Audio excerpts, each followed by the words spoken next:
administrator. Besides as a lecturer in English literature, lecturer in English Education Study Program in Ikip Siliwangi. Is also an online tutor of English literature in Indonesian Open University, and IELTS trainer in British Council Indonesia, also a teacher, translator, and proofreader in International Education Center, or IDUC, Bandung, Indonesia. I think without further ado, Pak Arham, the microphone is yours.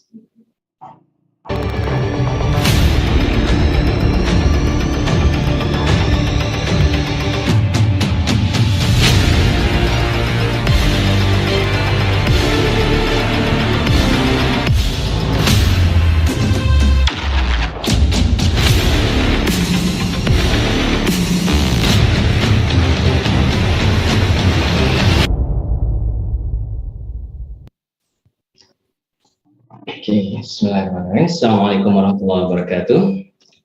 Ladies and gentlemen, welcome to the third Q&A session of the second International Language Education Conference of Ikip Siliwangi 2022. My name is Arham Mauriat, and I am the moderator for this session. First of all, I would like to greet our honorable keynote speaker, Dr. Jeffrey Gill from Flinders University, Australia. Hello, Jeff. Great to see you again. Very nice to see you again. Yeah. How are you doing? Very well, thank you. How are you? Very good. Yeah, I'm also good. Thank you very much. Dr. Jeffrey Gill is a senior lecturer in TESOL at Flinders University, Adelaide, Australia, where he is involved in the development, teaching, and administration of TESOL courses at the undergraduate and postgraduate level. Jeffrey has also taught English as a foreign language and applied linguistics courses at universities in China. Main research interests are the global language, English language education policy and planning in Asian context, and the use and status of Chinese in the world. He has published widely on these topics. He is also the author of two books, Soft Power and the Worldwide Promotion of Chinese Language Learning, the Confucius Institute Project, and The Rise of Chinese as a Global Language, Prospects and Obstacles. He is also co-editor of Exploring Language in Global Context. Before the presentation begins, I would like to let you know that, like the previous kind of sessions, these sessions also last for 60 minutes, including the Q&A session. During the presentation, you may post your questions in the chat box, either in English or Indonesian. After Dr. Jeffrey Gill's presentation, I will give a brief summary in Indonesian and deliver the Q&A session in both English and Indonesian. Now, without further ado, Dr. Jeffrey Gill, the microphone is yours. Okay, thank you. Thank you very much. Please bear with me for a moment while I share my screen.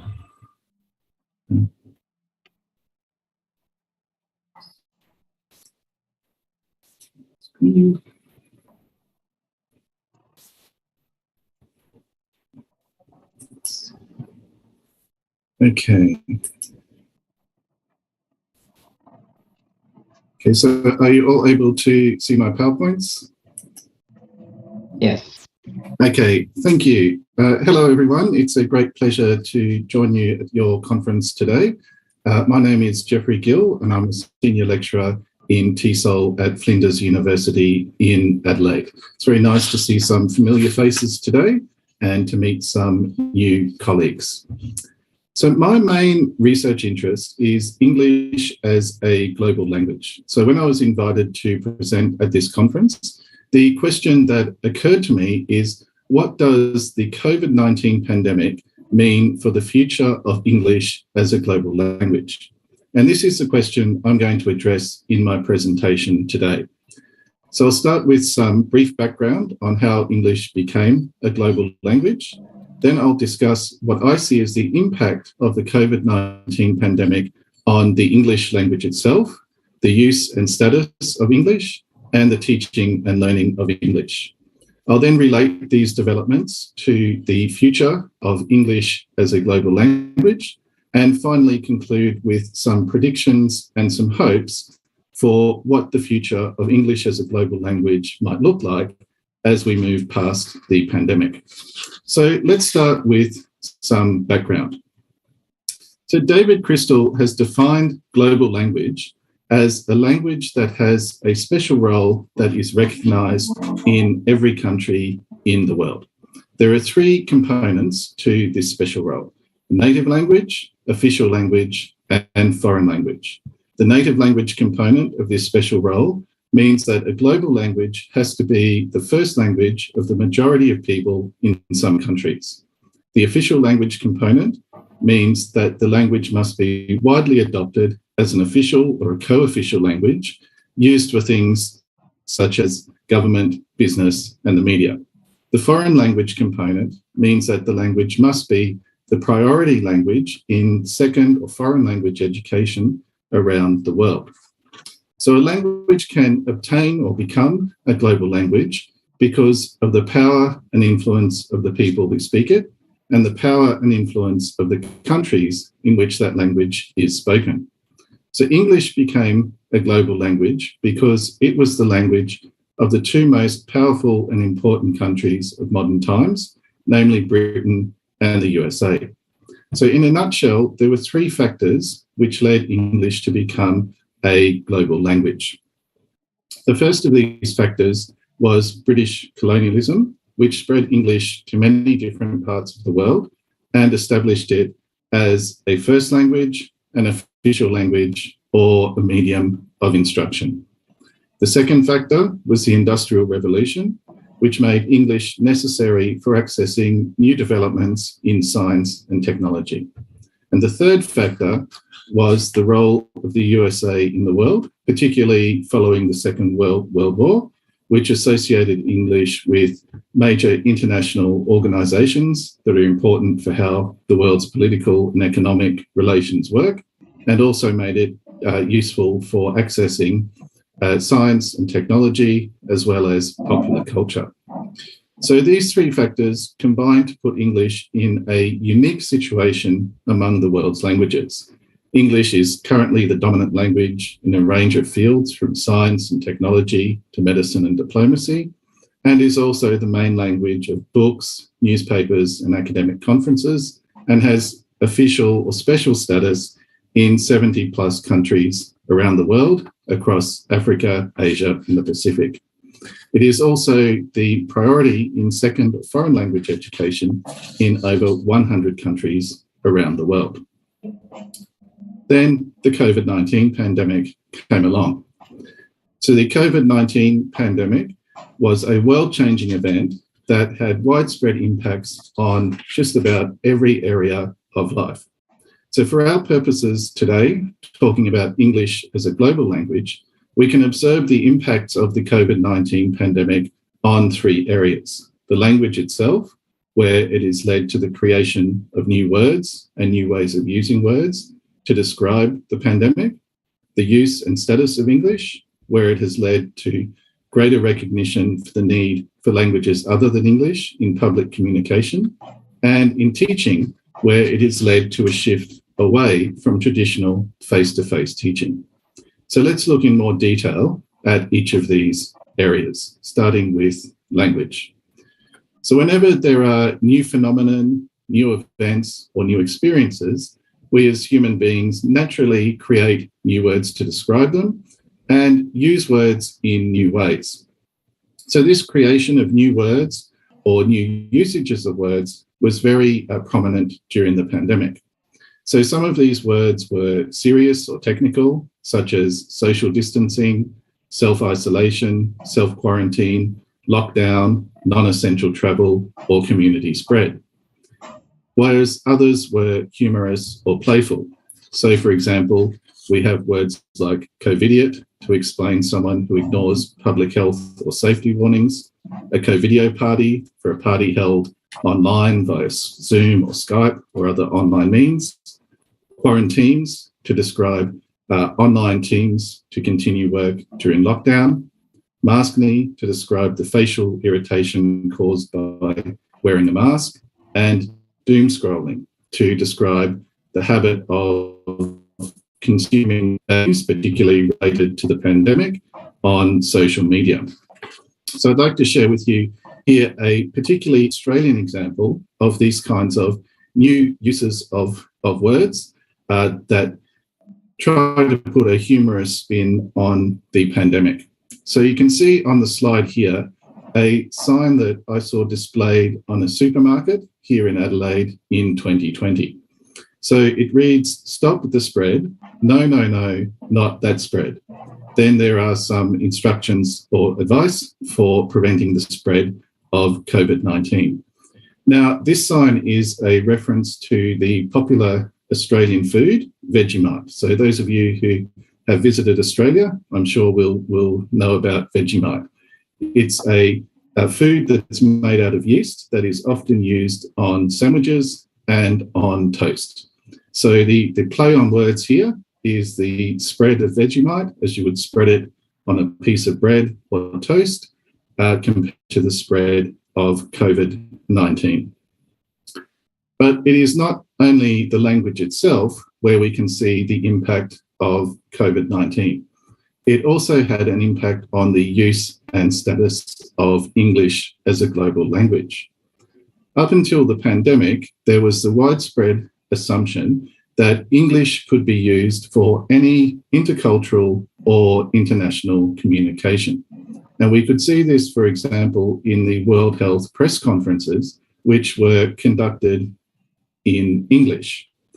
However, it soon became recording in progress. A number of issues. First of all, that information regarding the pandemic was often difficult to access for people who could not read English or could not read it well, especially when it contained technical vocabulary or expressions.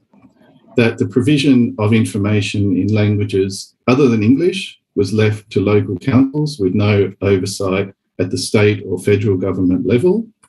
The amount and quality of public health information other than English vary quite widely across areas, even in areas where the same language was spoken. And while there were public health posters and other information provided by the government free of charge in languages other than English, these were often not widely displayed. And in the social media realm, government agencies' use of Twitter in languages other than English was often haphazard, infrequent, and unreliable. And this is a point I'll return to in the final part of the presentation a little bit later on. But for now, let's look at the impact of COVID-19 on the teaching and learning of English, which is probably the area that all of us are most familiar with. So the COVID-19 pandemic meant that teaching could no longer take place in traditional face-to-face classroom settings. And according to UNESCO, this affected almost all of the students in the world, over 1.5 billion, in fact. So teaching to emergency remote teaching, which is a situation where teaching happens online due to circumstances that prevented it from occurring in face-to-face space. So this had a variety of negative effects on students and teachers. According to a report produced by McKinsey, students on average lost 8 months of learning, with students in some countries losing even more. And there were significant financial losses associated with learning loss that could potentially amount to $1.6 trillion in losses by 2040.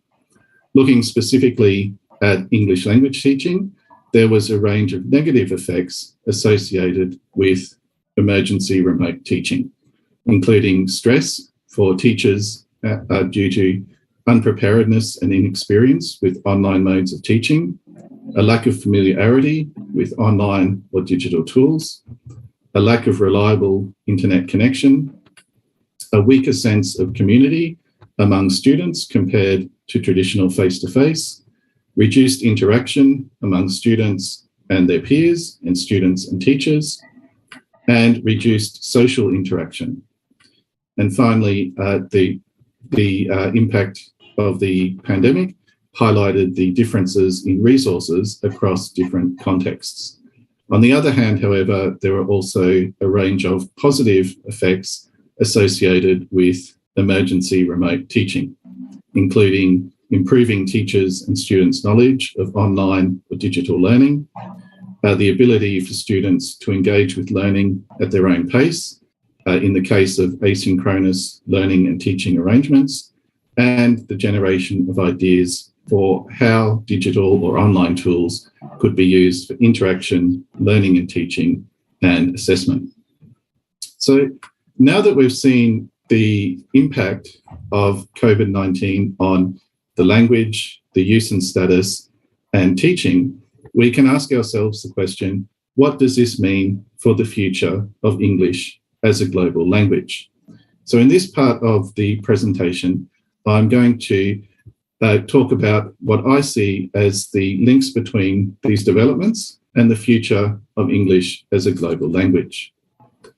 So a range of scholars have posited some factors which may reduce the influence of English as a global language and perhaps even ultimately lead to it losing its status as a global language. So you can see these 6 factors up on the slide. So I will talk about the links that I see between these factors and the developments I've just described in terms of the language, the use and status of English, and the learning and teaching of English, starting with the language itself.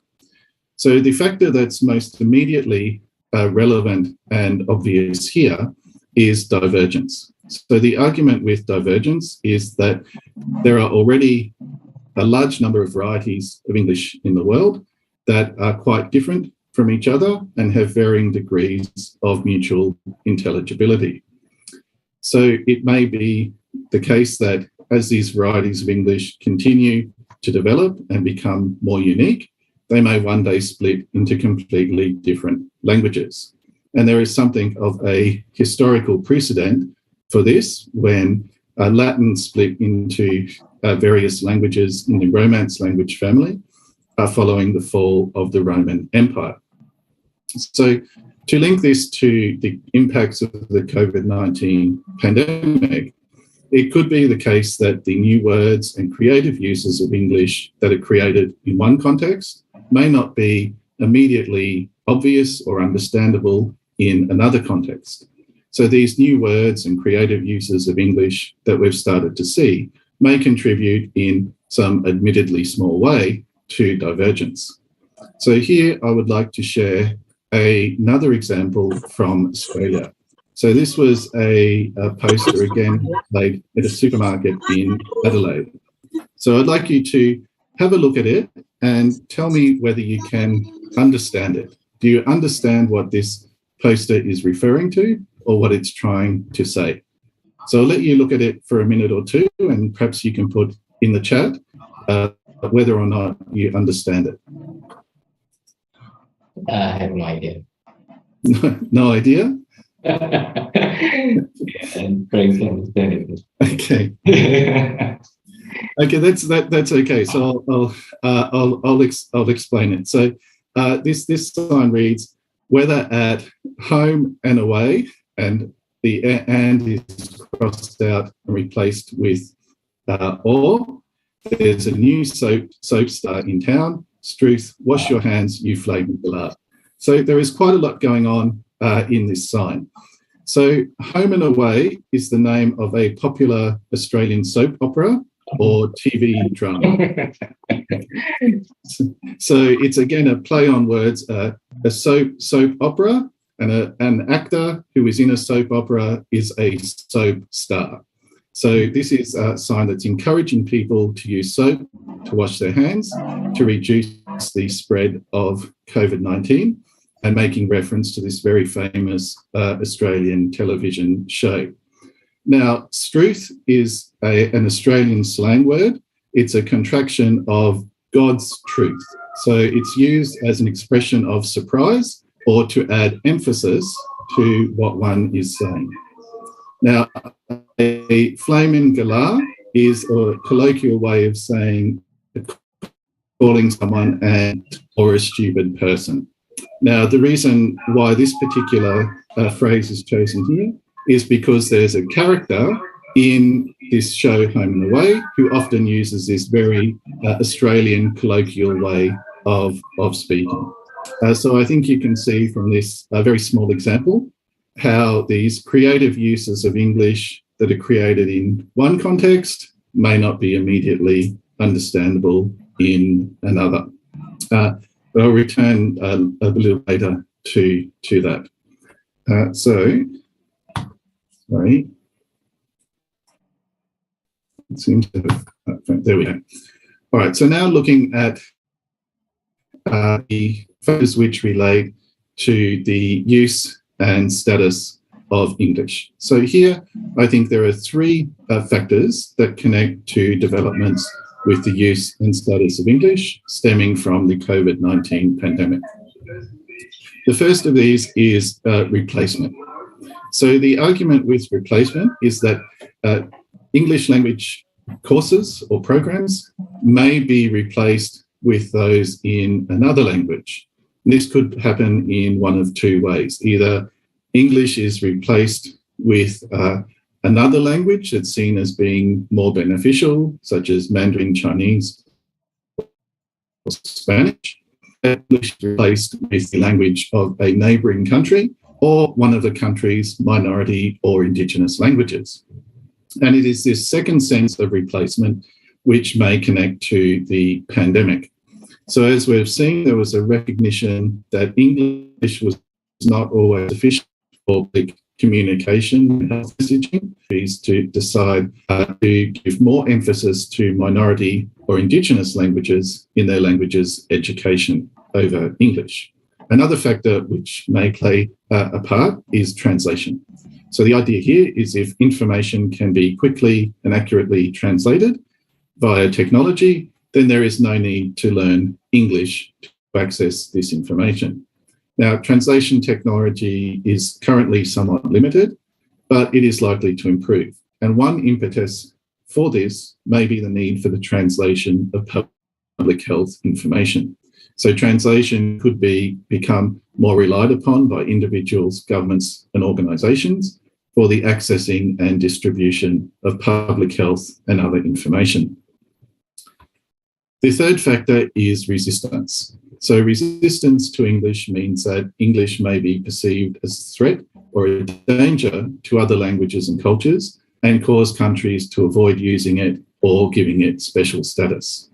So the COVID-19 pandemic may lead some countries to reduce the emphasis on English or reduce its use in public communication if it is perceived as being a risk to public health and well-being. So the third factor is lack of incentive to learn English. So despite the fact that English is a global language, there are still many people around the world who do not encounter English very much in their daily lives and do not have much need to use it.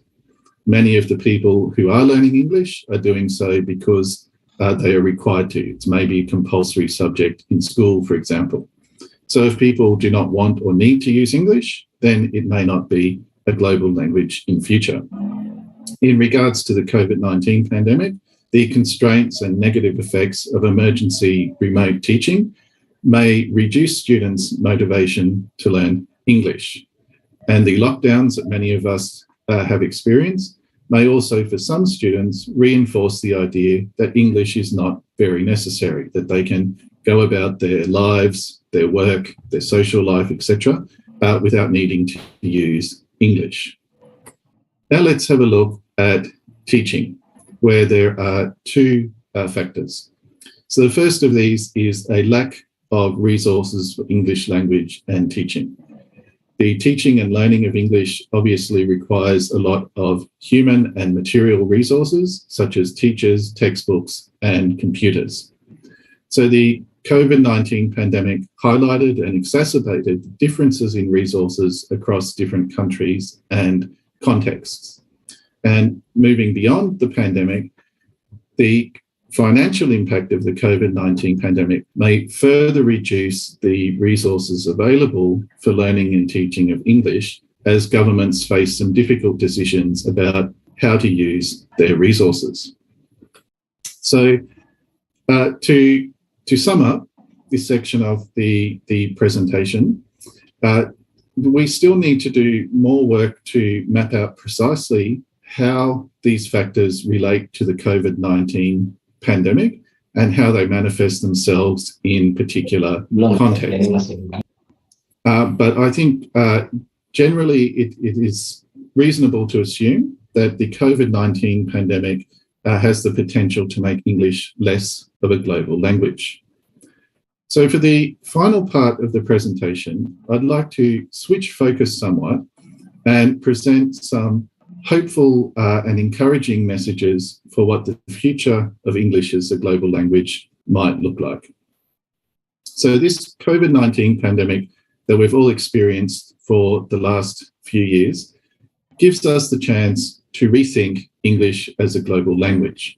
So one way that we can think about the future is to use the notion of envisaged futures. So envisaged futures means that we think about what we want the future to look like, and to map out our preferred future. So applied to English as a global language, we can ask ourselves, what do we want English to look like? How do we want to use English and other languages? And how do we want to teach English? So in answer to this first question, I think that it is obvious that new words and phrases will continue to be used as the nature of the pandemic changes. So one recent new word that I've come across is novid, which refers to someone who has never had COVID. So a blend of the words no and COVID. So my hope is that these new words, these new ways of using words, will be a source of interest for learning about other people's cultures, contexts, and experiences.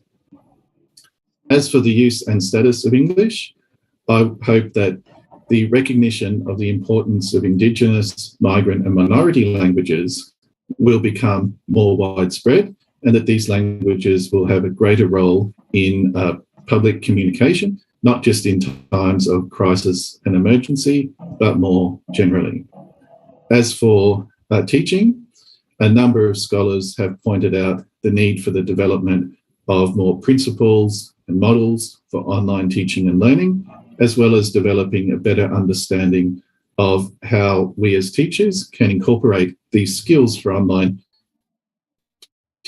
teaching and learning into our training and to address resources in some contexts. So hopefully we'll get to a stage where consideration of using where we give more consideration to how we can use technology with specific groups of learners in specific contexts, and where training in technology becomes a standard part of teacher preparation programs rather than something we have to do in a hurry due to an emergency like the pandemic. So taking an optimistic view, we could say that the future of English as a global language after the pandemic could be one where there is more diversity in the forms and uses of English, where there is more multilingualism in public communication, and where we are more informed about how to use teaching technology in teaching and learning. Now, of course, there is still a lot of work to do to get there. I don't mean to imply that this is easy or that it will happen overnight, but I think there is some things that we can all do to help get there. So I would like to conclude with a few suggestions for small things that we could all start doing today to help bring about this preferred future. So one thing we can do is to be curious about the new words and new usages of words that are developing around the pandemic, and try to include them in our classes as examples for discussions and so forth, wherever we can. We can encourage the use of all of our students' languages in class, and we can try out the technology that we have available and share our experiences with colleagues. So if we can all take these small steps, then eventually we can get to the top of the mountain with this preferred future. So I'll conclude with a brief summary of how we've seen English become a global language, the various impacts of the COVID-19 pandemic, the implications for the future, and the hope that we will be able to shape a better future for English as a global language out of the COVID-19 pandemic. So here are the references that I've used in the presentation today. If you'd like to follow up on any of those or to get further information about anything I've discussed. And thank you for listening. It's been a pleasure to share my ideas with you. Thank you very much, Jeff, for your very interesting and insightful presentation. I'm sure as usual, I can really relate, particularly looking at the very decreasing number of students who study English lately since the pandemic. Okay, so if you don't mind, I would like to give a brief summary for our Indonesian audience in Indonesian. Mm-hmm. Yes. So, thank you.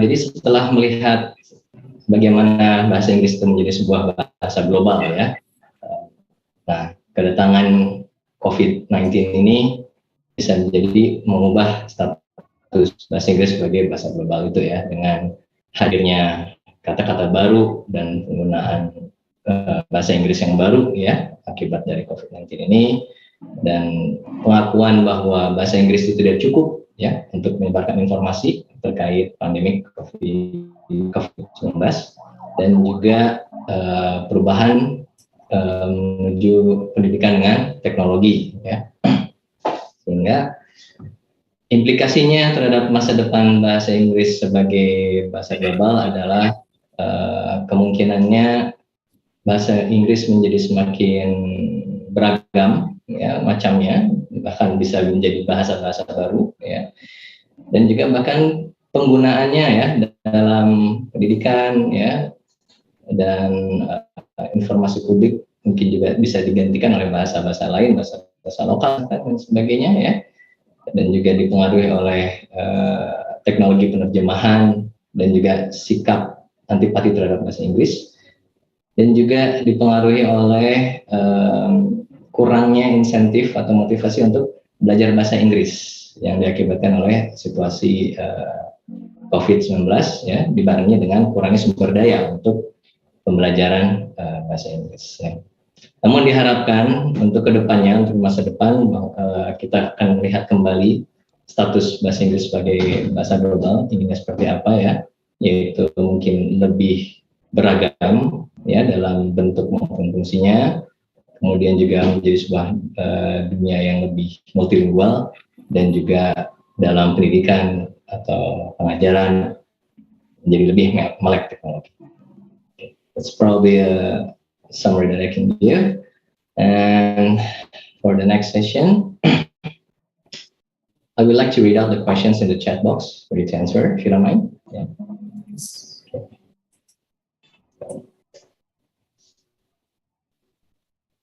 Okay, so question from Risa Sandiskia. How is the future of the teachers of EFL, considering the phenomena you mentioned before that English becomes less globally used? Mm-hmm.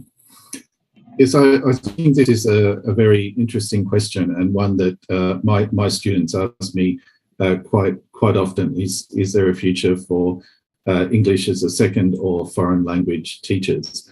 And I think the answer is yes. I don't think there will be any point where English is not taught at all. I think that English will remain a global language for the foreseeable future, and it will be a global language for the next 50 to 100 years. However, I think the nature of our teaching will need to change. So as I mentioned in my presentation, I think that technology will become a much more common aspect of our teaching and our students' learning, and we will need to become progressively more familiar with technology.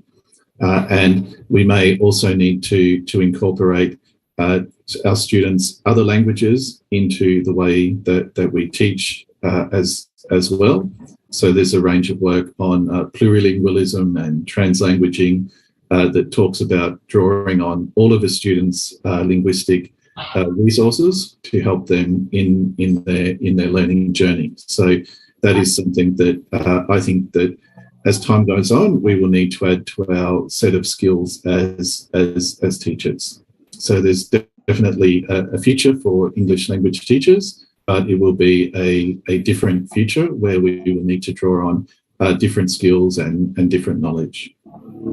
Okay, thank you very much. Now, before we continue, I would like to translate questions and answers. Jadi pertanyaannya tadi tentang bagaimana masa depan guru-guru bahasa Inggris, ya, berkaitan dengan fenomena bahwa bahasa Inggris menjadi kurang global. Tetapi menurut Jeff, bahasa Inggris akan tetap menjadi bahasa global selama 15-100 tahun ke depan. Mungkin nanti sifatnya yang berubah, baik itu sifat pembelajaran maupun penggunaan teknologi ataupun interaksi antara bahasa Inggris dengan bahasa yang lain. Dan ini adalah hal-hal yang perlu diperhatikan oleh guru-guru bahasa Inggris ke depan. Okay. Now I will read the next question. This is from Professor Judith Pankar, yeah? Our second keynote speaker. I noticed a change in the US to eliminate gender-based in attitude during remote learning. How, as a teacher, we can deal with it so we can maintain the attitude of our students during remote learning or lockdown? I'm sorry, I didn't catch all of the question. Could you repeat it, please? Yes. Professor Judith Panchakar said, I noticed a change in the US to eliminate gender-based singular pronoun. Oh, sorry. Sorry, the chat box keeps moving. I noticed a change in the US to eliminate gender-based singular pronouns. For example, she, he, him, her, for gender-neutral plural pronouns, they and them. Are these changes global? Yes, I think we can see something similar in Australia, where there's been a greater use of they. So, for example, my university uses they in official communication with students. And so when I receive an email from the college administration team about a student, it will use the pronoun they rather than he or she. And there's been some debate about this in Australia, and I should imagine in the US and the UK as well. So I think that if I had to make a prediction, I would say the use of they would become much more common. Thank you. I will translate.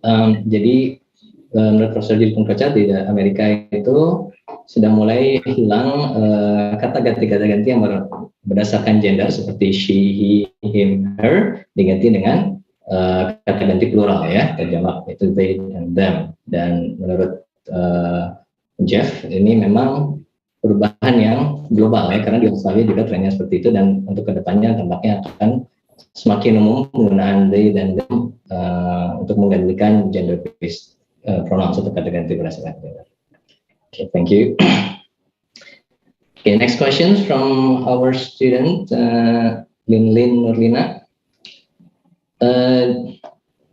During the lockdown, many of students like me learned various English varieties from the internet due to the rapid spread of the language, and maybe some of them are not standard like American, Australian, or British English.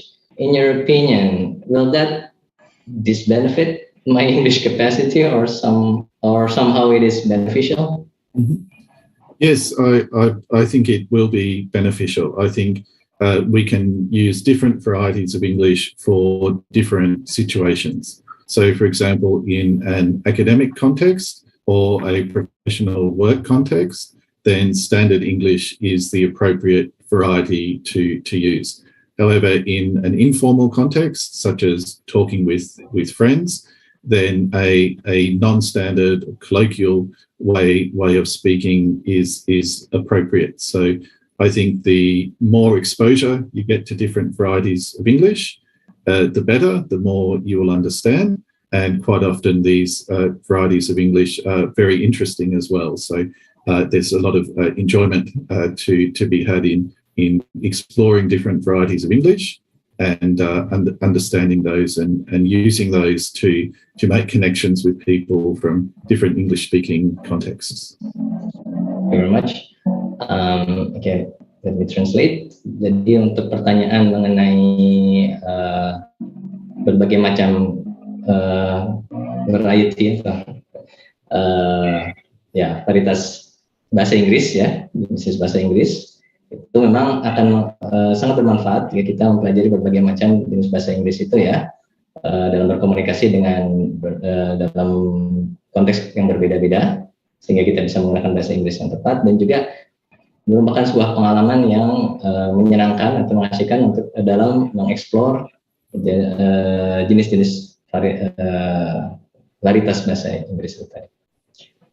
Okay, thank you. For the next question, in the Indonesian context, this is from Suci Rukmana. In the Indonesian context, we have found some issues in attitude during remote learning. How, as a teacher, we can deal with it so we can maintain the attitude of our students during remote learning or lockdown? Yeah, I think this is a very good question, and one that applies to all contexts. Yes. As well. Some of the things that I have tried to do are to have engaging materials and to set up courses in a way that requires students to regularly engage with me or with each other. So, for example, during lockdown in my teaching, I had a recorded online lecture and then an online discussion forum that every student had to make a posting in and read and comment on at least one other student's post during that week. And I found that was a good way of keeping students engaged and a way to make them feel like there was some sense of community and social interaction, even during the lockdown when they weren't able to attend class and regularly interact with each other. Okay, thank you very much. Let me translate.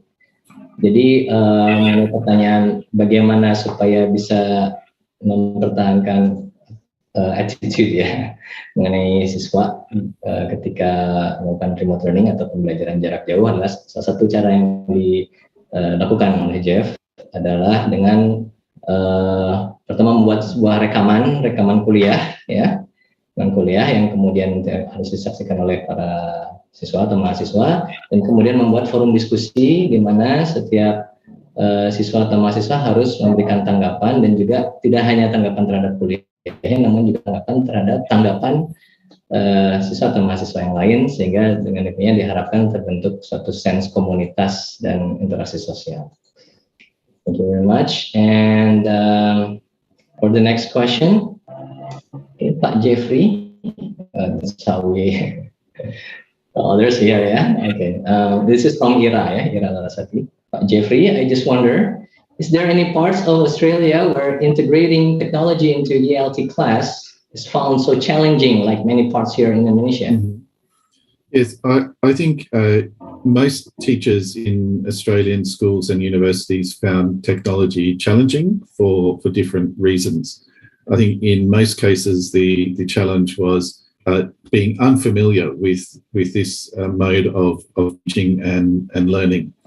But I think generally speaking, most Australian schools and universities probably had the resources to do it. The challenge was more around teachers and students not being familiar with this style of learning. However, there certainly were some students who had financial constraints on being able to afford enough data to participate in online teaching and learning, for example, and schools in some remote areas that didn't have as many computers or iPads, etc., to facilitate this kind of learning. So it was a challenge in Australia, but perhaps not as much of a challenge as in some other countries. Thank you.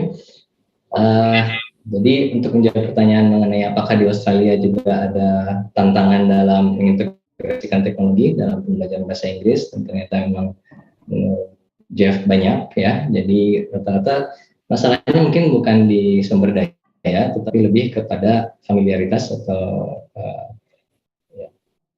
penggunaannya ya. Apakah para guru dan siswa bisa menggunakan teknologi tersebut, dan juga ada juga isu mengenai siswa-siswa yang kesulitan secara finansial, maupun juga sekolah-sekolah di daerah-daerah terpencil yang mungkin kekurangan komputer untuk melaksanakan pembelajaran seperti ini.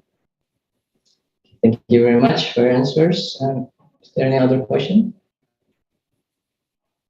No? Okay. So, okay, I think that was the last question, yeah, for today. So thank you very much for your answers. Yeah. I'm positive that your presentation and answers to the participant questions have enlightened us and given us important considerations in teaching and learning English in the future.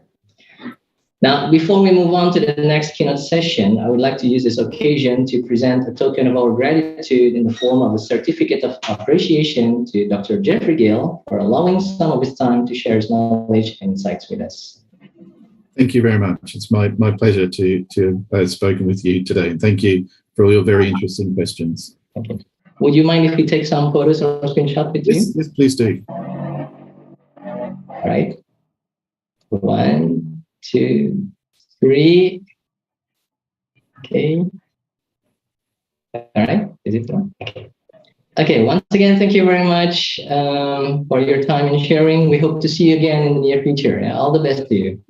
Thank you. All the best to you too, and all the best for the rest of your conference. Thank you. Thank you. With that, ladies and gentlemen, let me close this third keynote session and hand the microphone back to our MC. Thank you for your attention and participation. Assalamualaikum warahmatullahi wabarakatuh.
Well, thank you very much, Bapak Gil and Pak Arham, for a very interesting conversation and discussion in our third panel session. Well, ladies and gentlemen, now we're moving to our last panel session, or our fourth panel session. From Australia, we're going to fly to Turkey, right? I believe in Indonesian context, we have a very strong connection with this because there's some movies to portray how beautiful Turkey is.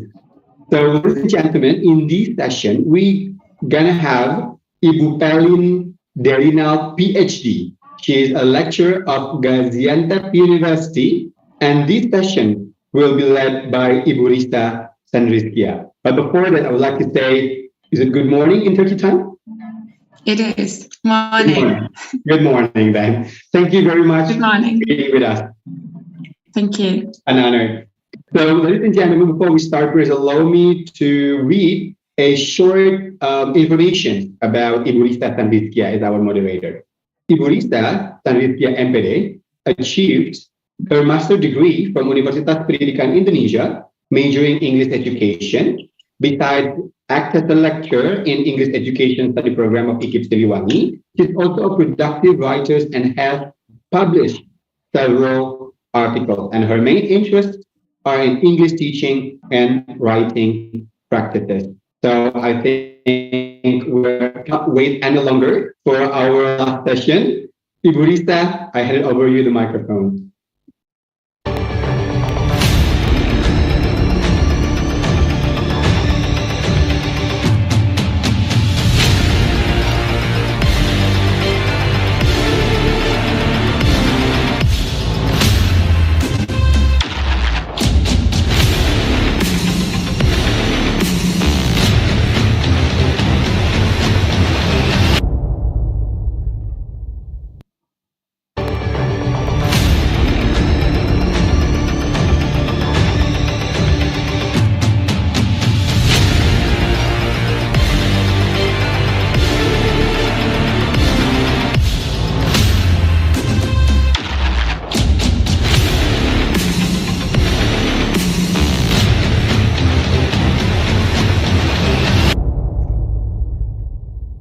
Assalamualaikum warahmatullahi wabarakatuh. Good morning, Ms. Darinal.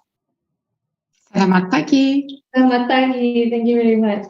Okay, ladies and gentlemen, welcome to the fourth panel session of the second International Language Education Conference of IKIP Siliwangi 2022. I am Risa Rizkia and I will be the moderator for this session. Ladies and gentlemen, before the presentation begins, I'd like to inform you that Ms. Darinal will have about 40 minutes to present the materials, and after that, I will share some highlights in Bahasa Indonesia. After that, we will have Q&A sessions for about 20 minutes. During the presentation, you might write your questions in chat box, either in English or Bahasa Indonesia. Now, I will read a brief profile of Ms. Darinal.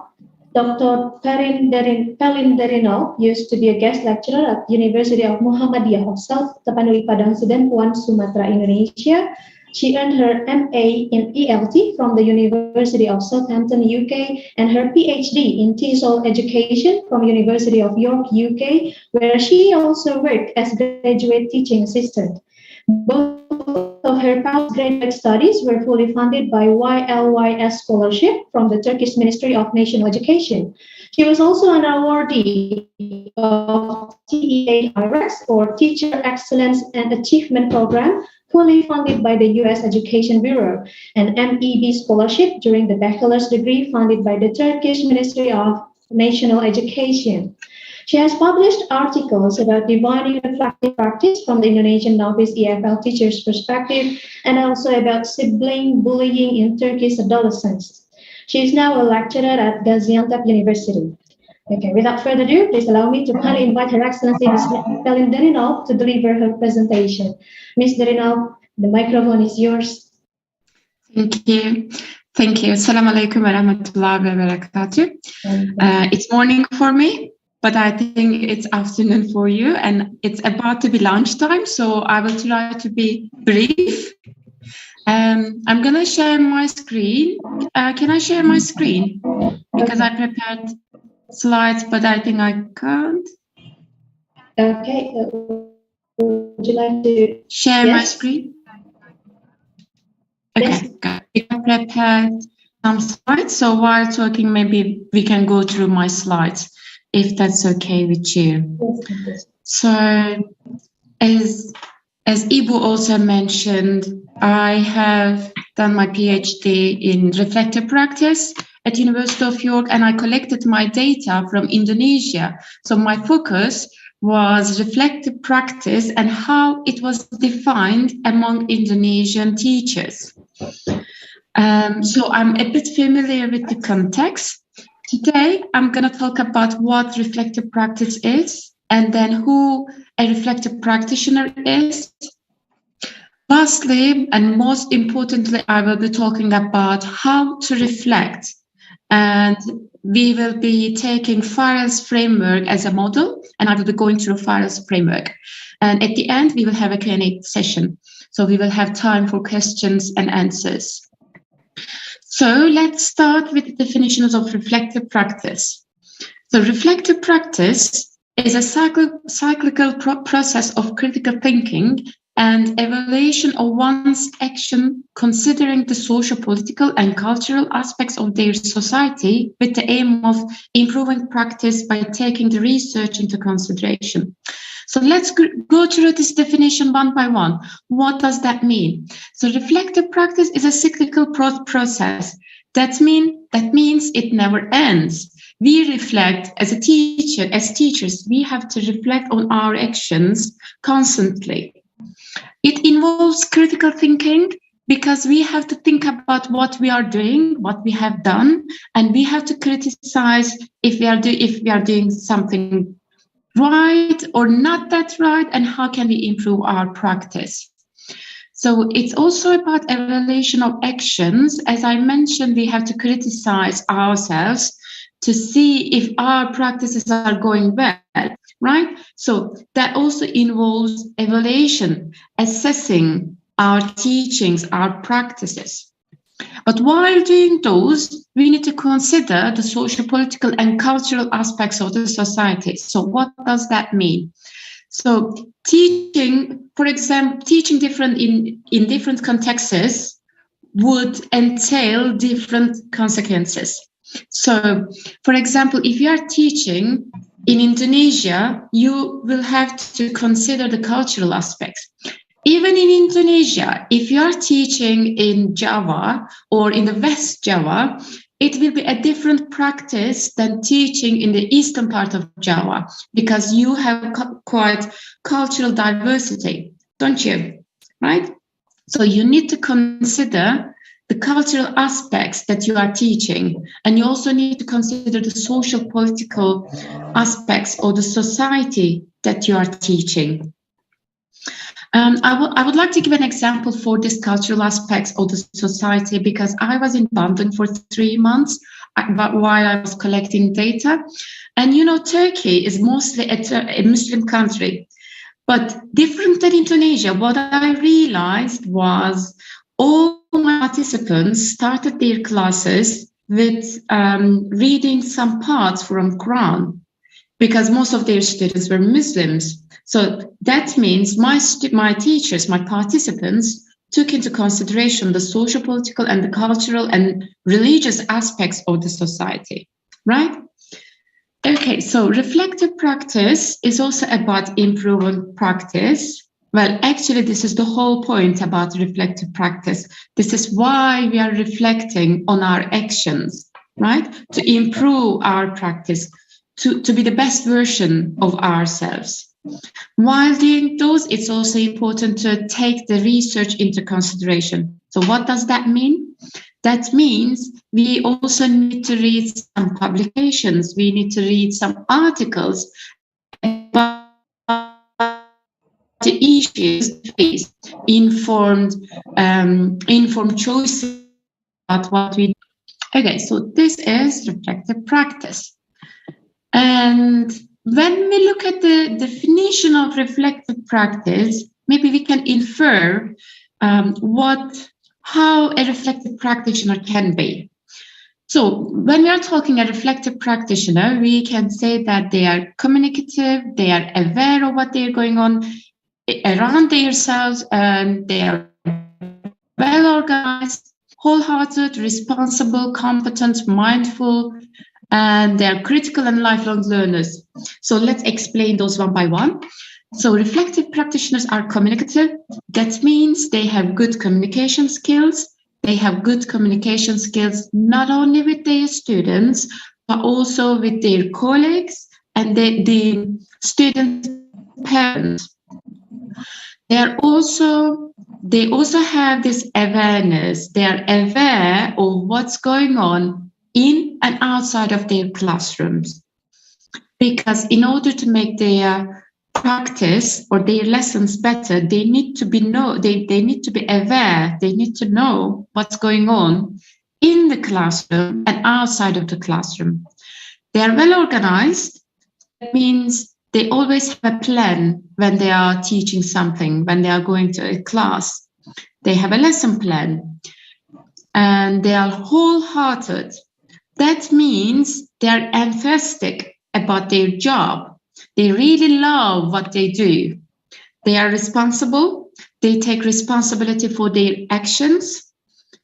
They are competent. That means they know about, if you're talking about English teachers, they know about how to apply methodologies, English teaching methodologies, okay? Mindfulness, this is about being present, basically. Knowing what they know, knowing what they do, and being fully involved in the present. So this is also related to awareness as well. They are lifelong learners because this is reflective practice is about continuous professional development, and they have to be lifelong learners because they never stop learning. In the beginning of the presentation, I mentioned that reflective practice is a cyclical process, so it never ends. Therefore, they are lifelong learners. They are also critical. They are critical to themselves, they criticize themselves, but when I say they criticize themselves, it's not always about negative thoughts or negative criticism, it's also positive criticism. When they do something well, when something goes better than they expect, they also criticize this and they think about what. So these are the characteristics of reflective practitioners. But how are we going to reflect? So now we learn what reflective practice is. We talk about what kind of characteristics they have. But the question is, how should we reflect? That's the point that when I was doing my PhD, collecting data from Bandung, Indonesia, that was one thing that I saw missing. Not many teachers knew what reflective practice is, let alone how to reflect. At this point, I would like to introduce Farah's framework for reflective practitioners. Well, several reflection models have been proposed so far since 1993, I can say. But Farah's framework is the latest and the most holistic one, because before those, all the models just focused on the practice part. But Farah takes this as a whole. So takes reflection as a whole and encourage teachers to reflect holistically. So I'm going to go through one by one what they entail, and I will also explain what these shapes mean in a minute. Okay, so let's start with philosophy. So philosophy entails for the teacher's origins, teacher as a person. So when you are reflecting on your philosophy, think about yourself as a person, not as a teacher. Who are you? What's your background? What's your ethnicity? What's your religion? Why did you start to learn English? Why did you want to be an English teacher? So reflect on yourself as a person. And philosophy is also about teachers' previous experiences. So as a student, reflect on your past. What kind of student were you? Or what were the idols as teachers you had when you were at primary school, for example? So Farah says philosophy is like a window to the roots of a teacher's practice. And philosophy provides us self-knowledge, being aware of ourselves. So this as philosophy is about teachers exploring their backgrounds, their ethnicity, their socioeconomic backgrounds, religion, personal and family values, heritage and culture that they live in. So Merrifield has an amazing study that I would like to share if I can show it. Sorry for that. So Merrifield has a publication that was in 1993, and I can share my slides with you, so you will have those materials as well. So while reflecting on our philosophy, Merrifield suggests that we need to reflect. Merrifield thinks this as a tree. So the tree, life of tree, has roots, trunk, and limbs. So Merrifield says when we are reflecting on our roots, we need to reflect on our background, our family, our heritage, our religion, for example. And then when we are reflecting on our trunk, so this is early schooling age, we can say this is like primary school or preschool age. So we need to reflect what kind of students we were, what kind of teacher we had, or our parents. So this is about trunk. And after primary school, let's say, this is about limbs. So we need to reflect on our further education as well and what shaped our ideas, while we are being us. Okay, so this is about Merrifield's Life of Three. Okay, let's continue. So this is about philosophy, the first level of Farrell's framework. So let's continue with principles. So principles consist of assumptions, beliefs, and conceptions. And those terms are quite related to each other. It's really difficult to have a clear cut between assumptions, beliefs, and conceptions. Okay, but what we can say is conceptions are more concrete than assumptions. So, but what are they? So, and how we reflect on our principles. So, as a teacher, we need to know, as I mentioned before, we need to have self-awareness. So we need to know what we do and why we do it, right? So let's say as an English teachers, we use one kind of methodology during our teaching practice. Let's say we are using communicative language teaching. So we need to ask ourselves, why do we use communicative language teaching? If the answer is, well, it's useful, then this is an assumption because I don't have any grounded reason to use communicative language teaching, right? It is just an assumption that it is good. But if we say, I'm using communicative language teaching because during my teacher education program, I learned that it was useful. So I do have some ground there. I have some reasons. They're not quite concrete, but I have some reasons. So this is about beliefs. But if I say that I use communicative language teaching in my classes because I know that my students need to know how to speak. Communication is the most important part in my class. And I have read lots of articles about this and I know how to apply it, blah, blah. So I'm justifying why I'm using communicative language teaching, right? This is more concrete than the other reasons. So this is about conceptions. So we need to know what we are doing and why we are doing that. This is about principles.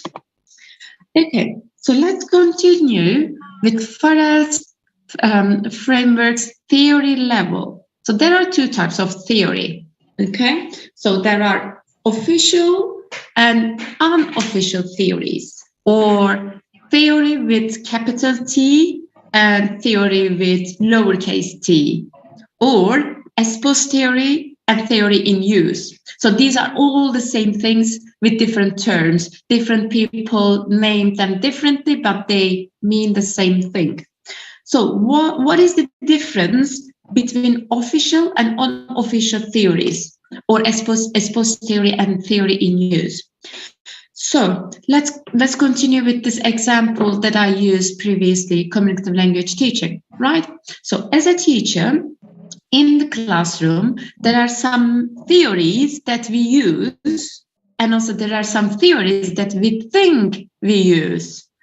As Borg also mentions, what teachers do is not always what they think they do. So what we think we do is sometimes different what we actually do, right? So let's say I'm saying that I'm using communicative language teaching in my classes. So this is unofficial theory, or this is theory with lowercase t, or theory in use. I'm saying that I'm using communicative language teaching. So this is official theory, or theory with capital T, or expose theory, because this is the theory that I think that I use. But in the classroom, if you observe my classrooms and you realize that the theory that I'm using is not actually communicative language teaching methodology, but it's about grammar translation methodology, or I'm using different theory. So what I use in the classroom is different. So what you say is your unofficial theory, or your theory in use, is different than your exposed theory. Okay? So the theory that I use in the classroom is different, sometimes is different than what I think I use. That's why we need to reflect on our theories to be aware of what we really use. Okay, so we are at the fourth level of Farrell's framework. And I'm going to talk about practice, but before talking about practice, let me explain this shape to you. So if we consider this is an iceberg, right? Practice is only a very small, thin part of iceberg. So I was talking about the unseen part of the iceberg. And usually the models before Farrell, they just focus on the practice part, which is a very small part of our practice overall, of our teaching overall, right?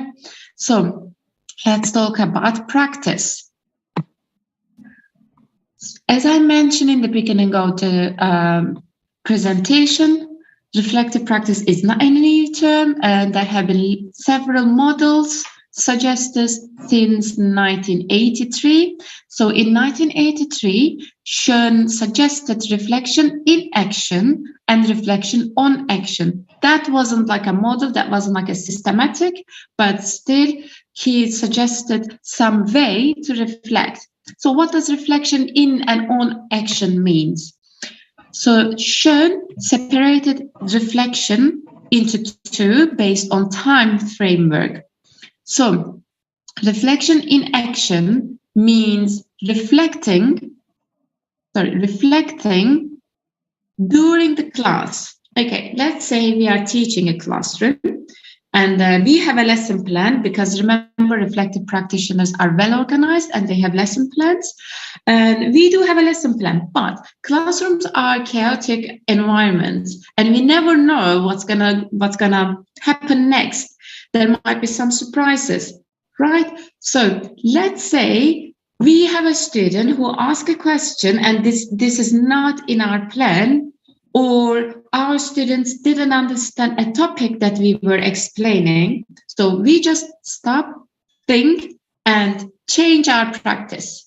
Okay, so this is about reflection in action, thinking on our feet, just deciding like that. Okay, I'm in the classroom, I don't have much time, but I realize that something is going wrong in my class and I have to take an action. So I'm changing my practice. So this is reflection in action.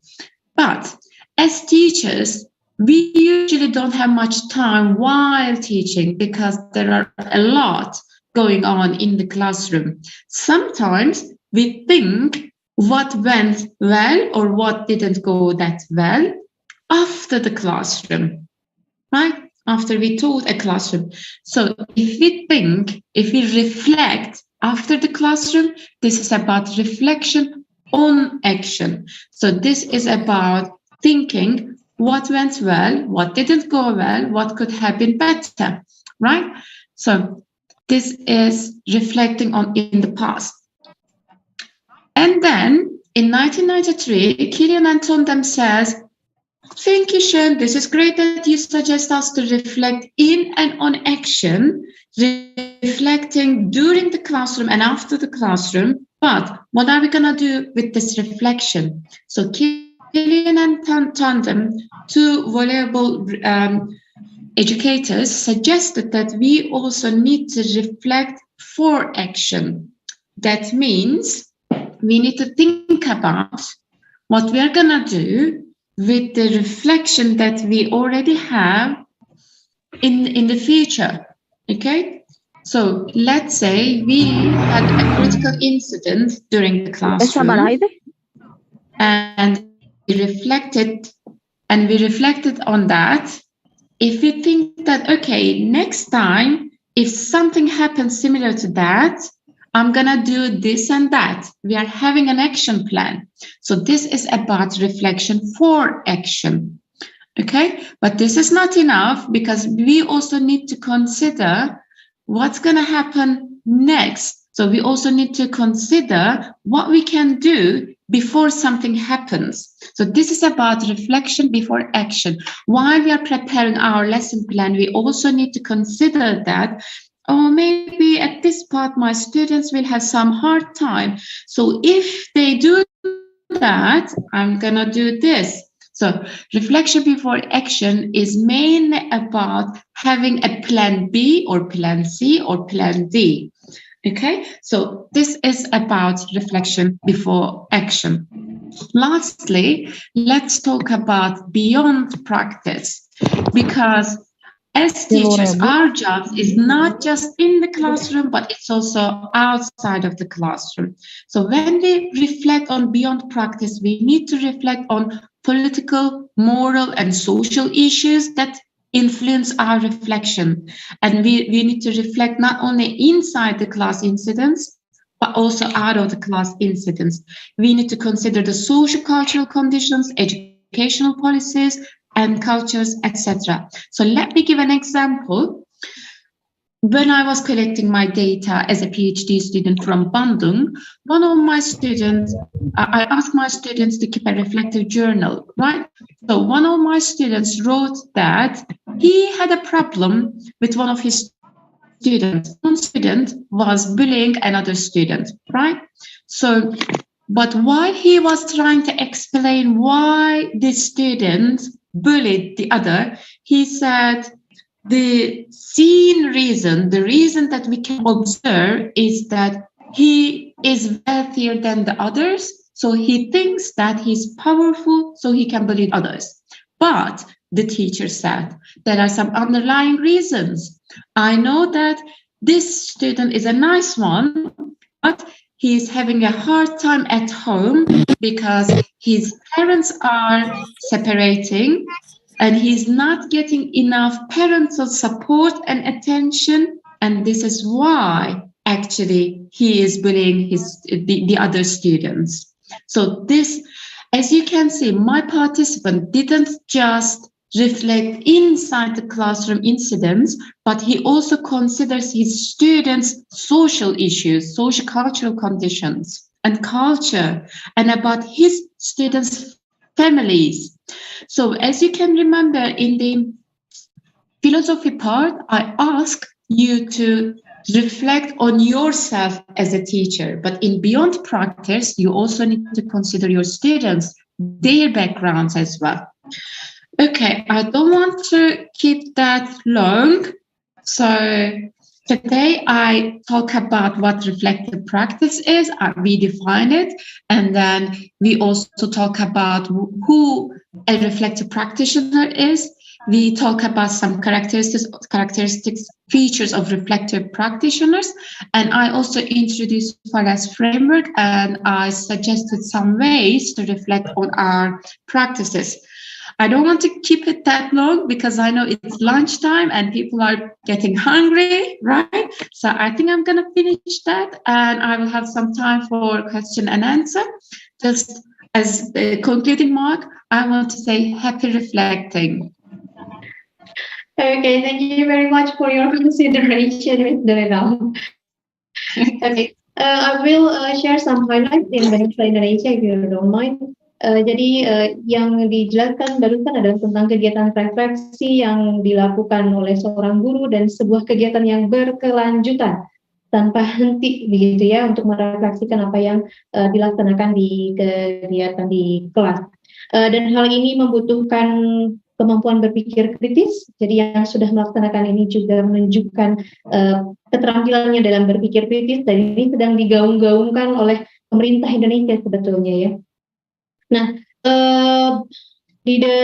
yang di-share oleh Ms. Dorenal ini adalah frameworknya Farrell, dimulai dari filosofi. Jadi ketika seorang guru mengetahui siapa dirinya sebagai manusia, gitu ya, kemudian berlanjut ke prinsip-prinsip mulai dari asumsi, kemudian keyakinan dan juga konsep yang lebih konkret begitu, kenapa kita melakukan kegiatan ini, kemudian dilanjutkan dengan teori dan kemudian terlihat dari kegiatannya di dalam kelas.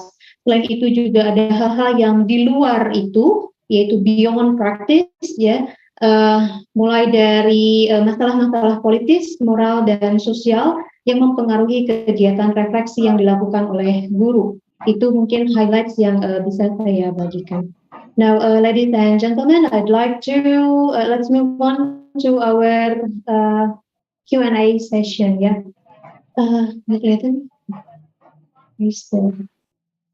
Let me see the chat box here. Would you please wait? I don't see any. Okay, I think I can see one question. It's okay. It's okay. Yes, thank you. I don't know the name, but someone says, from the explanation, I understand that reflective practice is very important. It surely is.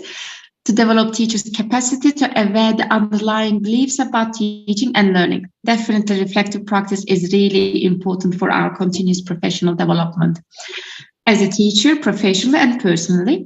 And the question is, how can we become reflective practitioners? And what skills do we need to be a reflective practitioner? So basically, how can we become a reflective practitioner? Basically, just asking this question all the time. Why? I think this is my favorite question that I kept asking all of my participants. But one participant of mine said, when I kept asking why, he realized that he wasn't aware of the things that he was doing most of the time, and that opened his mind, and now he's a reflective practitioner. So what I mean with asking question, the why question, the magical question. Okay, whatever you do, just ask yourself, what I am doing now, why I am doing what I am doing.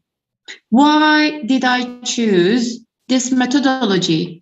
Why did I choose this strategy? Why did I choose this activity to teach my students? So asking the why question, okay? So being aware of ourselves. So I would say this is a start to become a reflective practitioner. And what skills do we need to be a reflective practitioner? You need to be open-minded. Okay, you need to be critical. You need to be open for criticism as well. Because as teachers, I know that in Indonesian culture, teacher is the wisdom holder. So teacher is the one who knows everything. But we need to be aware that we are also human beings and we need to improve ourselves. If we think that we are the wisdom holder and we know everything, we can't improve ourselves. Right? But we know that as human beings, there is always room for improvement. So we have to be open-minded and open for criticism. This is one of the key skills that we need to have to be a reflective practitioner. I hope that explains. Yes, thank you very much. So, yang perlu kita lakukan adalah mengapa kita melakukan kegiatan ini dan bagaimana kita melakukan kegiatan ini. Itu salah satu cara untuk menjadi seorang practitioners ya, untuk reflective teachers.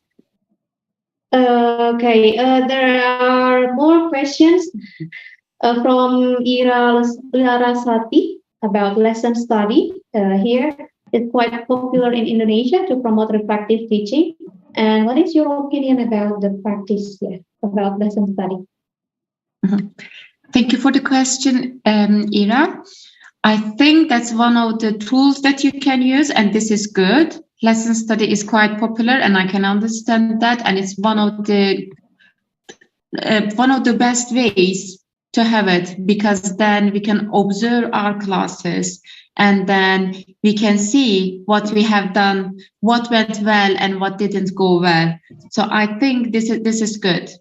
But I would suggest you can also keep reflective journals so that you can also track your own improvement.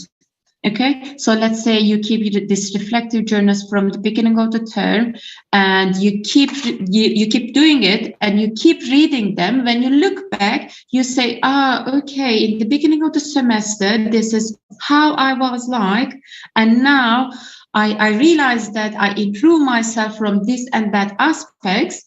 So I will continue doing that. And when I say keeping reflective journals, if you don't like writing or if you don't have time for writing, maybe you can keep audio journals. You can just record yourself, maybe at the end of each day or each lesson or each week. That's up to you. You can just record yourself for a minute or two. You can talk about, reflect on what happened in the classroom and what you are planning to do next. Okay, I hope that explains. Thank you. Okay, thank you. Jadi selain lesson study juga bagus, kita juga bisa melakukan, kalau lesson study kan bersama dengan kolega ya, kita juga bisa melakukan reflective journals, bisa dalam bentuk tulisan atau audio setelah mengajar itu apa yang kita rasakan atau yang menjadi catatan kita. Okay, there are so many more questions. Would you want to answer those, all of the questions? Sure. Yes. Okay. From next question from Lin Norlina, yeah. Ibu Perin, the only technique of reflective teaching which I had done is recording myself when teaching. Then my teachers or friends observe the recorded of video and give feedback. How effective is it? I think this is a student teacher here. Student teacher. Okay. Thank you, Bill Lin. I think, well, as I mentioned in Ibu Ira's question, there are lots of different ways to reflect, and recording ourselves and reflect on that is another good way for reflective practice, because sometimes, you know, classroom is a very chaotic place, isn't it? It's very chaotic, and sometimes we miss a lot of things. But when we record ourselves, we can look back, we can see what was going on in the classroom. So I think this is another good way for reflective practice. And it's also good that you got some feedback from your colleagues, which is perfect. I think this is effective, but as I suggest to Ibu Ira, you can also keep reflective journals, or maybe you can also read. So you did the reflection, and then what? Okay, the next step, what is it? So you did your reflection, you recorded yourself, your colleagues, and your colleagues provided some feedback. Now, maybe it might be a good idea to read some articles about the things that you want to improve. Let's say you are having a methodological problem. Maybe you can read some articles about that. Because remember, reflective practice is also about research-based. We also need to consider the research, right? Maybe you can read some articles and adjust your practice accordingly. Okay, thank you. Okay, thank you very much, Ibu Pelin. Ya, Ibu Lin, bagus juga katanya ya. Kemudian bisa juga ditambahkan dengan mencari literatur terkait, begitu ya, karena ini berkaitan juga dengan critical thinking. Bisa membaca jurnal-jurnal artikel yang berkaitan dengan teknik yang kita gunakan atau hasil refleksi kita, begitu ya. Before we move on to next question, I have one quick question for you about the theory. In terms of theory, I have found some teachers who are joining teachers workshop program from the government, and there's a case when they thought they have practiced certain models, and then when they learned about that model, and then they realized that, oh, so that's not what I was thinking I teach. Exactly. Like you said before, what teachers do is not always what they think they do. Exactly. For example, there's a teacher, for example, I've been thinking that I used, for example, project-based learning, and then when they learned about the theory of project-based learning, and then realized, oh, so far I was wrong. And then how would you see that? I think there are still many cases about teachers who think they do that, but in truth they didn't do it. Exactly. Exactly. So that's not a new issue, really. That has been going on really long, because Borg also suggests that what teachers do, what they believe they do, is usually different what they actually do, right? So we think that we are doing something, but we are doing completely different. So that's why we have to reflect on our theories.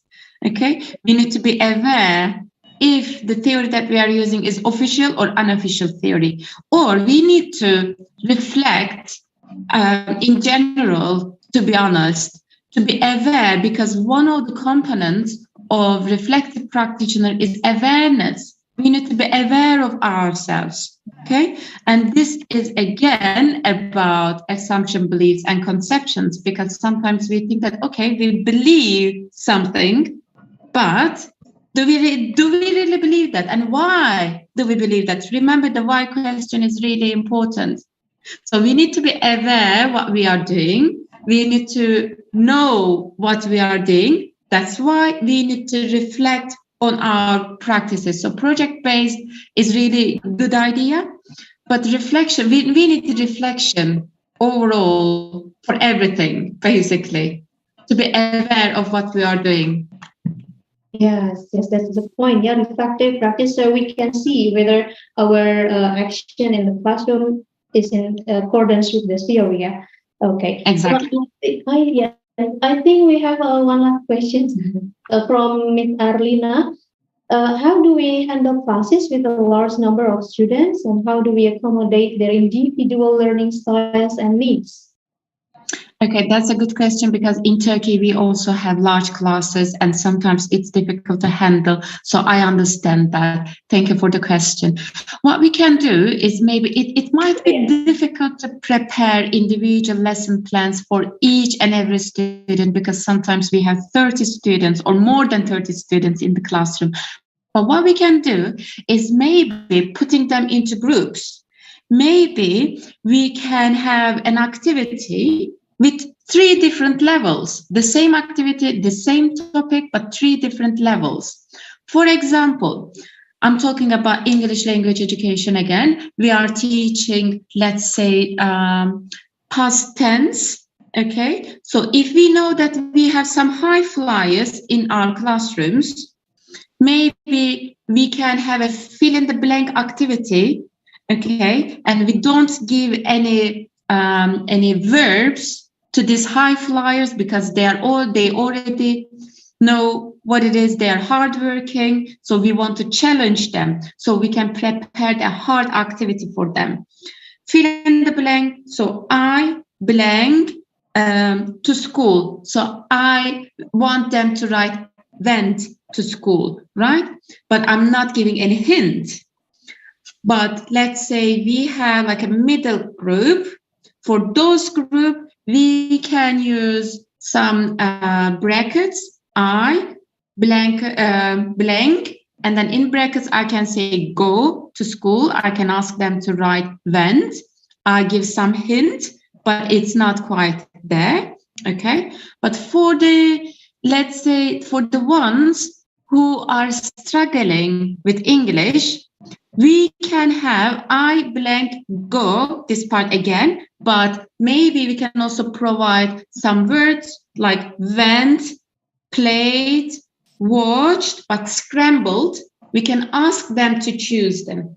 Okay, so I'm talking about the same activity with different levels. It's difficult for me to arrange or prepare an individual plan for each and every student if I'm having more than 30 students, let's say, but maybe I can group them and I can prepare similar activities for 3 different groups. Hope that explains. Hope that helps. Yes, of course.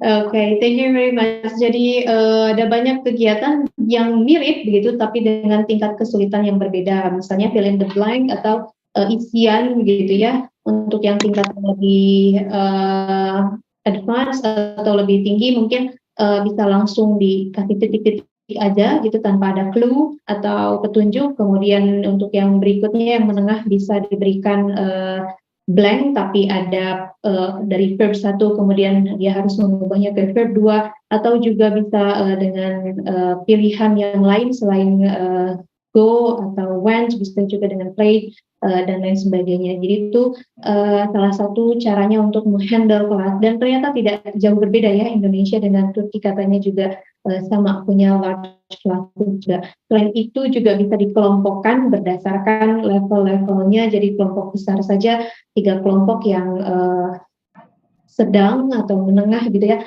dan juga di bawahnya atau yang di atasnya, jadi di kelompok besar. Okay, I think that is all questions from our audiences. I think that is the end of our session. Thank you very much for your very enlightening session with you. Yeah, it reminds me of all my actions in the classroom. Okay, That's good. That means you're already reflecting. yes, thank you very much. Okay. Now, ladies and gentlemen, we finally come to the end of our fourth panel session. And before we close this session, please allow me to hand over the certificate to Ms. Pelinderino. Okay, as a token of our participation. Okay. Now we are going to have a photo session. Would you please? Okay, on my count in 3, 2, 1. Okay, thank you very much. Okay, finally, thank you very much, Ms. Pelinderino, for having your time in the morning with us, sharing your knowledge and material. Okay. Always a pleasure. Thank you for having me. You're welcome. Finally, ladies and gentlemen, thank you very much for your attention, and I will hand it back to the MC. Assalamualaikum warahmatullahi wabarakatuh.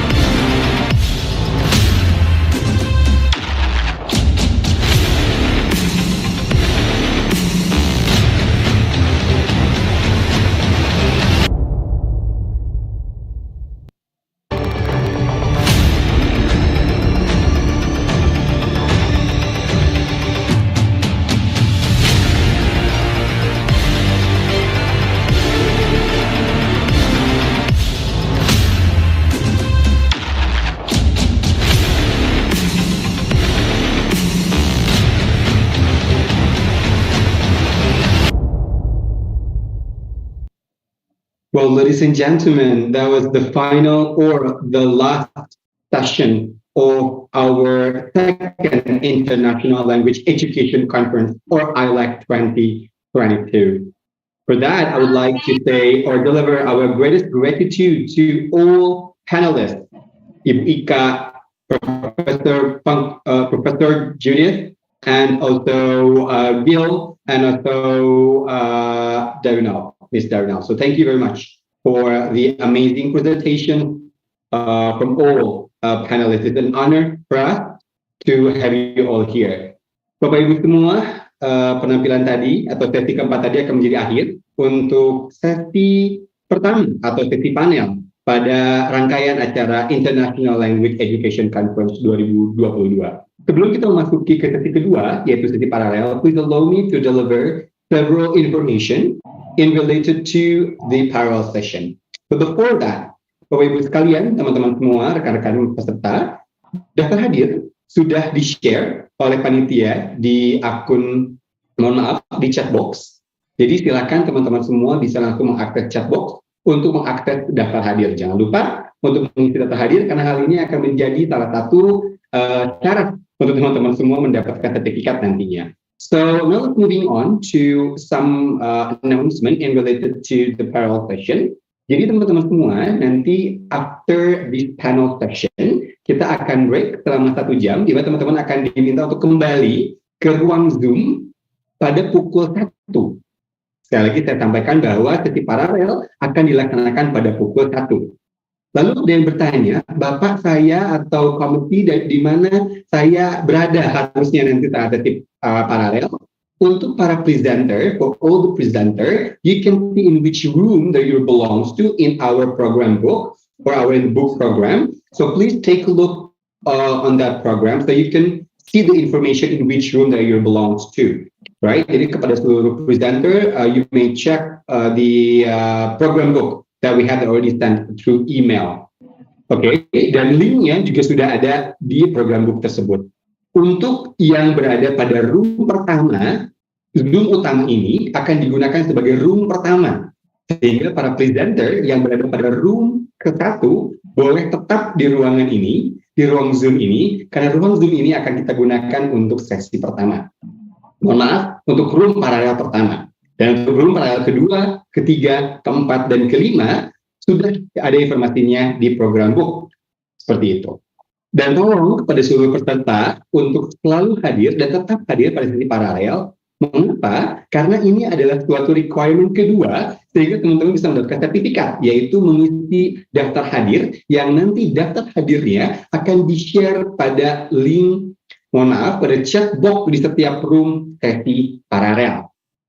Jadi tetap harus bergabung untuk sesi paralel sehingga dari kehadiran sehingga bisa mendapatkan sertifikat nantinya. Kepada seluruh peserta diizinkan untuk memilih ingin masuk ke ruangan mana antara ruangan 1 sampai dengan ruangan 5. Namun ada kapasitasnya sehingga saat teman-teman mencoba untuk masuk ke room 2 tapi sudah terkunci dan tidak bisa masuk, maka diharapkan bisa mencari ke ruangan lain karena dipastikan jika tersebar dengan baik seluruh peserta bisa masuk kepada seluruh room paralel. Seperti itu. Jika ada yang ditanyakan, nanti boleh dikoordinasikan di grup Telegram yang sudah di-initiate oleh tim panitia. Nanti akan kami coba akomodir seluruh pertanyaan dan jika ada bantuan yang diperlukan. Nanti di ruangan paralel akan ada MC yang menemani, ada moderator yang menemani, juga ada tim teknis yang juga menemani teman-teman semua di ruangan breakout. Maaf, di ruangan Zoom-nya. Seperti itu. Jadi sekali lagi bukan breakout room, tapi Zoom link terpisah. Silahkan dicek book programnya. Ada link di situ, kemudian ada password yang juga bisa dimasukkan, ada meeting ID juga yang bisa dimasukkan. So, well, I think that announcement will sum up all the session in this panel session. My name is Nandi Shahrizal. Would like to deliver a sincere gratitude to all presenter, panelists, distinguished guests for having us here, and thank you very much for taking part and spending your time to be here with us. Thank you very much. To end this, I would like to say, see you in the International Language Education Conference 2023. Assalamualaikum warahmatullahi wabarakatuh.